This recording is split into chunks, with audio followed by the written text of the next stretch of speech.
मी नागरिकांना एवढं आवाहन करते की प्रजासत्ताक दिन हा डॉक्टर बाबासाहेब आंबेडकरांनी संविधान लिहिलं, त्यामुळे हा प्रजासत्ताक दिन साजरा केला जातो. हे सगळ्यांनी लक्षात ठेवा, सगळ्या जातीच्या लोकांनी लक्षात ठेवा. धन्यवाद.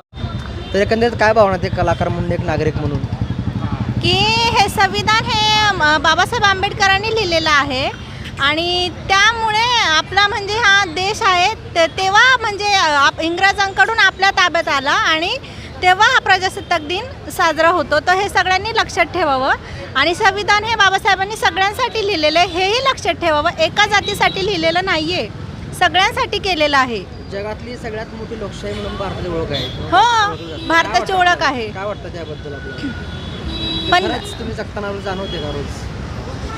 लोकशाही तर थोडी धोक्यात आलेली आहे, धोक्यात आलेली आहे लोकशाही, असं मला वाटतं. तरुणांनी राजकारणात यायला पाहिजे की नाही, काय वाटतं तुम्हाला? हो, तरुणांनी राजकारणात यायला हवं आणि येतात की आता बरेचसे निवडून आले ना तरुणच. आणि आता मागील निवडणुका पाहिल्या आपण, महानगरपालिका, जिल्हा आपलं नगरपंचायत, त्यात मतदान टक्का जो घसरला आहे, त्याची कारण काय असू, काय वाटतं नागरिक म्हणून तुम्हाला? म्हणजे मतदान 40% होतं, कुठं 50% होतं, 60% मतदान खूप मॅक्सिमम होतं. तर काय वाटतं आपलं नागरिक म्हणून, एक मतदार म्हणून, काय कारण असतील लोकांचा मतदान करण्याकडे जो आहे ओघ तो कमी झाला आहे की काय, अजून कारण काय असू शकतं?